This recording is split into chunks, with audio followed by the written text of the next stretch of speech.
Hey guys, welcome to this week's podcast episode. I've got a really fantastic guest, Stephen Reiff, and he's going to talk to us all about strategy, corporate strategy, management consulting. He's got an MBA from the UVA Darden School of Business, and it's going to be a fascinating discussion about corporate culture and the material around that. So, Stephen, welcome. Thank you. It's an honor to be here. Very excited. So thanks for having me on, Chris. Yeah, tell people about your story and your background and what you do, and we'll get started. Yeah, great. So, my story, I guess I can start back. Born and raised in Portland, Oregon. I live in Dallas, Texas now. I miss the beauty of Oregon, but I do not miss the rain. And I started my career in corporate strategy and management consulting. I did a brief stint in politics, so I can talk about working on a presidential campaign. And when we lost the election, I did not work in the White House. I went to business school and worked in consulting, and eventually went to go work in-house where I led corporate strategy. And I'm happy to unpack what is strategy. Strategy can mean a lot of things to a lot of people. And then through my experience in strategy, I realized it doesn't matter what your strategy is if no one knows what it is, if employees don't know what it is, if board members don't know what it is, if investors don't know what it is. And if, I know you have a doctor audience, if your patients don't know what your treatment strategy is, it really doesn't matter what your strategy is.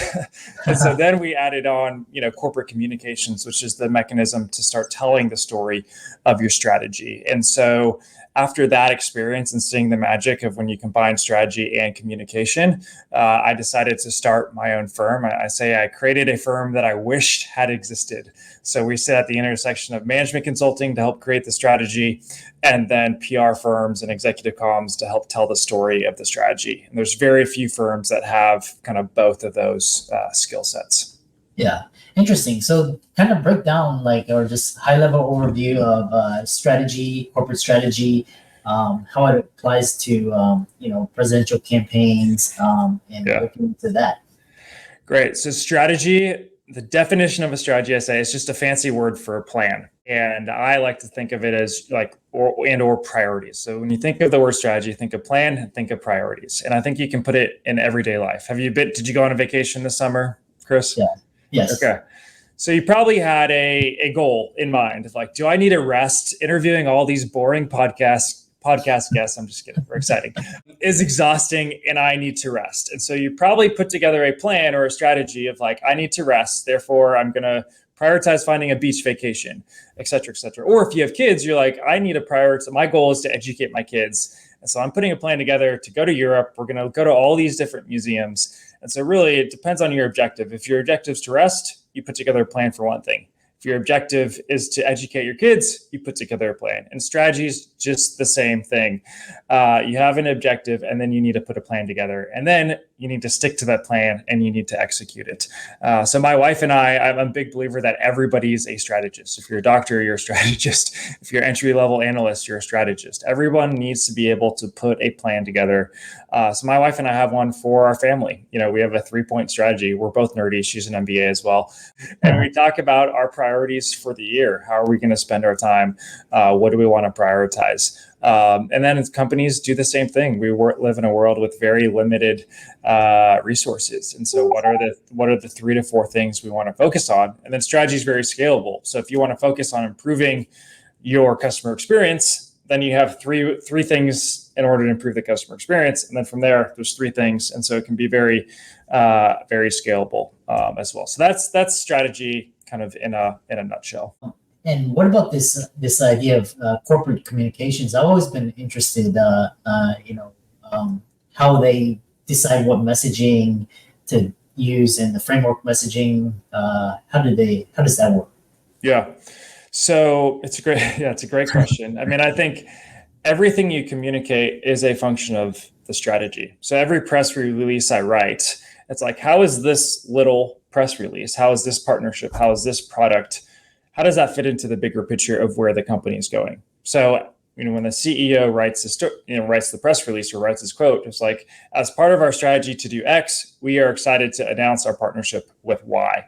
And so the corporate communications piece is really, articulating how the CEO, how the company is executing their strategy and building and growing, and everyone's going to be happy. If you look at the data in different studies, one of the perennial complaints of any executives is they don't communicate enough. And especially in this hybrid workforce environments, it's added a lot more curveballs into executive communications. There's some study I think PwC did that's talked about how 90% of employees don't understand the company's strategy. And if the employees don't understand it, they're probably working on the wrong things. They may not be bought in to the future of the company. So that's kind of the interplay, if you will, between strategy and corporate communications. And then when you think about communications, you think about internal audiences, and then you think about external.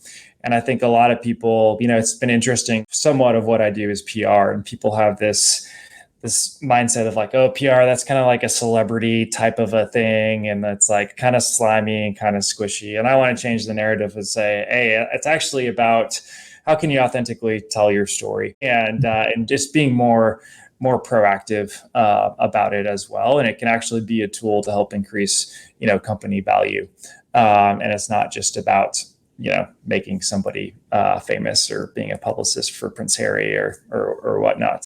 So I think people need to change their anchor point on PR. How it's a squishy thing over here. To actually it can really complement the hard numbers, because if your business is cranking out good results, well, it's even better if those numbers are then tied to your strategy and what you're driving.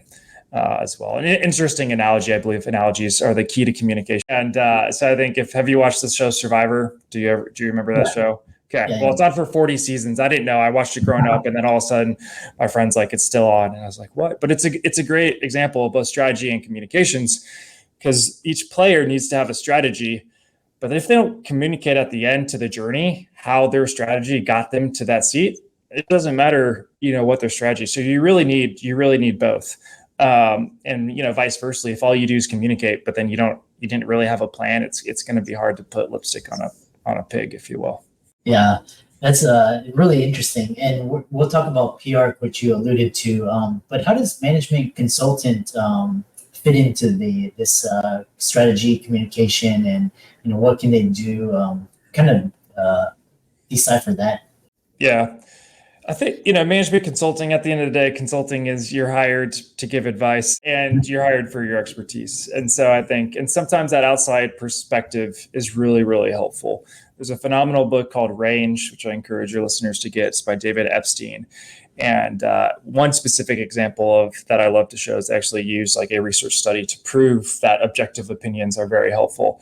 But they gave students a oil and gas company and said, come up with a strategy for their oil and gas company. And with one group, they only gave other oil and gas company benchmarks. Like with another group, they gave other energy benchmarks. And another group, they said, look at the strategy of Nike and McDonald's and an airline. And the participants who looked up those seemingly random strategies that aren't related to oil and gas actually came up with the most interesting and innovative and successful strategy for the oil and gas company. And so consultant, they all they do is bring objective advice and hopefully bring some level of expertise. To bring it to, I know your physician background. I heard one consultant described himself like, well, if you're having heart surgery, you need the best heart surgeon in America to do it. And I was like, maybe, but like, there's a lot of heart surgeons that can perform heart surgery. Like, I think I would be okay with. He was kind of making the case of like, you always need the best. And it's like, I think there's actually a lot of heart surgeons that could do it. But so I can make fun of the industry a little bit as well, even though I'm part of it. Interesting. And talking about PR, you have this idea of board level PR strategy and top PR priorities on where to play and how to win. I'm just curious to get more insight into the PR. When we talk about where to play and how to win, I think that's part of the strategy and part of the PR too, because every strategy is like, what markets are you going to play in? What industry are you going to play in? What services are you going to play in? And then how are you going to win? I've sat next to a lot of CEOs who are asked questions by investors, and it's all, how are you different? How are you better?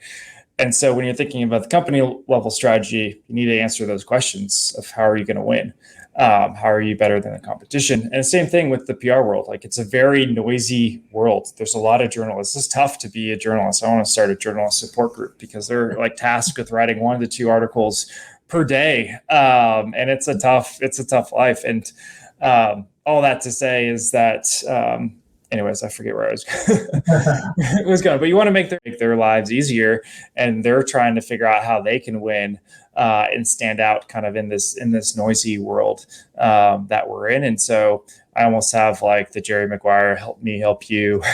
If you're writing a story, how can I help provide content? And it's not, I think the old way of PR was to say, hey, look at me, I'm special. And like, no one cares. I mentioned Prince Harry before. Like if people actually care about Prince Harry, all he has to do is wake up in the morning and people cover it. But for the rest of us, like no one really cares about Steven. Like my mom does, I guess. But what they do care, and why I'm on this show is, right, you're interested in the insights that I have that point to the bigger picture that can, and so it's the same way with the PR world, in the sense of like, PR firms don't care about specific companies, but they care about how your company is indicative of broader trends. And that's where I think people need to change their perception of like, hey, people aren't going to cover you just because like you think you're interesting. They're going to cover you if you can have a helpful insight to the broader macro trends of how the world is, how the world's changing. So that's how I advise my clients. It's just like, I can't say like it's hard to sell you, but like, let's come up with ideas on like where your thought leadership is, and then let's press into that. Yeah. I've always been fascinated with this this area. You also have this section on where you talk about reporting and metrics, and kind of decipher that for us. Yeah, I think part of that's, again, me wanting to change the narrative of PR. I think a lot of people think of it as a soft skill, and I think it can be the hard skills. PR firms should not run away from numbers. They should embrace them, and they should embrace them twofold. They should embrace them on what are the numbers the story is telling for the company, and then they should be not afraid to report and use metrics on their own performance and how they're performing. I've actually read a book, and I love the saying is like, numbers are narrative. Numbers are telling a story as well. Every PR firms traditionally are more I talk about Arvo is combining the poets and the quants. So I think numbers are an important part of the storytelling puzzle, if you will, especially for CEOs. So, yeah. And I've seen it some too with, my daughter's had some health issues lately. So we spent a lot of time in the hospital. And I know, you're a doctor. And so they're looking over her numbers, right? And they're literally printing it out on the piece of paper. And then they're telling us the story of the numbers. And it's a, different example, but it's just another way of like articulating and kind of looking for examples in your everyday life, whether it's vacations or as you're treating patients. It's like the numbers are telling you something. Her hemoglobin levels are something, and what is the trend? How are they going? It's the same thing for doctors. It's the same thing for CEOs. And so that's like, I guess, another way I would try to, speak to your constituents and your background a little bit. Yeah, interesting. And, earlier on in your bio, you were talking about how you worked on a presidential campaign. I'm sure that was quite a really interesting experience. You get to learn, all this campaign finance strategy, communications. And then if someone's interested in management consulting, does an MBA help, or, what kind of training? Tell more.